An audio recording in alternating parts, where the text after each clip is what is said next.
Episode 274. It must be related to the incident more than 3 years ago. Spencer Cox? Lila Cox? But she was definitely not Lila. What Lila was most proud of was her face. Lila had a delicate face with a pair of big eyes and thick curly eyelashes. Her nose was straight and her lips were exquisite. She was definitely a gorgeous woman. She knows how good-looking she was, and that gave her enough confidence to carry herself in that manner. Lila was proud of her beauty and knew the kind of effect she had on people.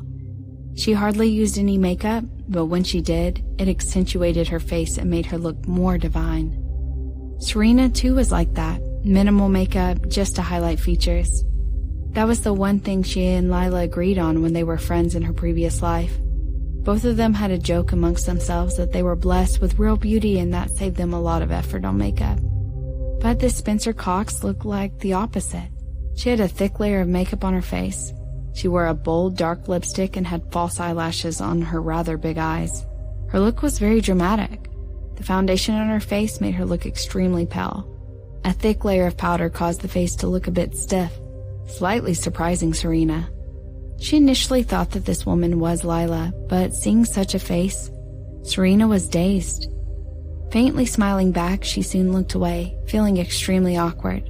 This woman was rather very unfortunate looking. Spencer still seemed to feel the gaze behind her and turned around. Just when she saw Serena, she smiled deeper and said something to the person next to her. Then she stood up and walked towards the back.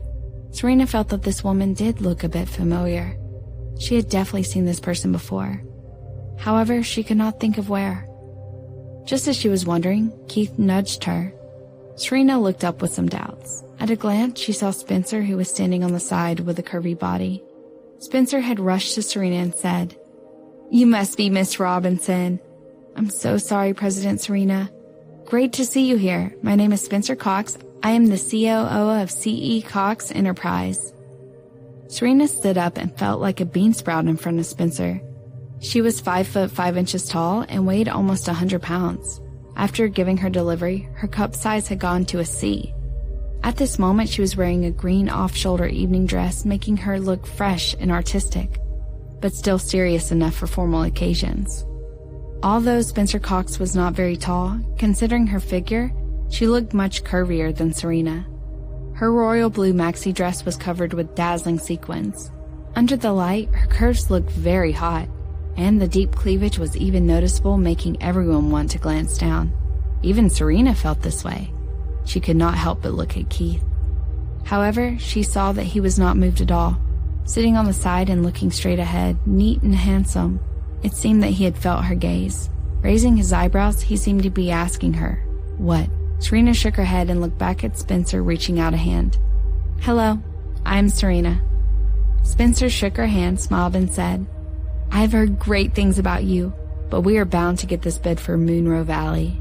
"Unfortunately, we are too," Serena said politely, and inadvertently her eyes fell on the back tag of Tang Quinn's hand and arm. There was a faint scar on her arm.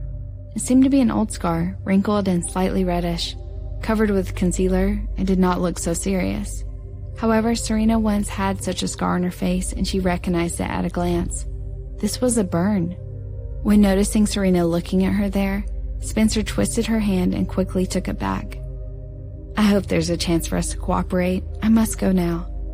Serena nodded, looked at her as she left, and went to sit down. She whispered to Keith, "This woman has a burn on her arm, and it seemed to have been at least 3 or 4 years old." He faintly raised his eyebrows, nodded, and looked natural. Without looking at her, he asked, "What are you suspecting?" "Remember what we spoke about yesterday?" Keith did not speak or show anything and began to think about it. Serena knew him, so she only listened to people on the stage making introductions. Then she suddenly turned around and looked at the person who had just introduced Spencer Cox and asked, "What year was CE founded?" The man did not expect that Serena would be so interested in this enterprise. Overjoyed, he was happy to share everything. "It was probably founded 3 years ago. The founder is Spencer Cox's younger brother, who was the one ranking above her, but he never shows up and is very low-key. CE has developed rapidly in the past 3 years. I did not expect them to be able to show up here today, but I'm sure they are just here to observe. As far as I know, this company doesn't have the ability to bid for this county yet, unlike the Robinson Group. I don't think this game's for them. 3 years. In just 3 years, it had developed so fast. In the whole of Austin, Serena had never seen anyone who could develop a small business into that size in 3 years, except for Jake. He was the only one who was capable of this. How could there be so many geniuses? Spencer's scar on her arm, and the person behind her. Serena's heartbeat suddenly accelerated. Was she right? This Spencer seemed to have said something to the people next to her. Then she stood up and walked toward the door of the hall. Serena listened to the people next to her, but when she saw Spencer leave to go to the washroom, she couldn't help herself.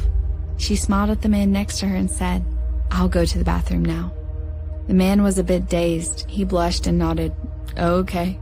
Serena picked up her mobile phone, got up, and walked out after Spencer. The woman in blue seemed to be on the phone, turning to a remote corridor in the hotel. From the back, her curvy body was very eye-catching. Serena stepped lightly and sneaked behind her, listening to her phone conversation. Spencer's footsteps were extremely slow. Anxiously, she said, "What's going on? Didn't I tell you not to let him run around? Hurry and get him back, feed him the drug." It was not the voice of Lila Cox. Her tone was much more girlish than Lila's, making her scalp prickle.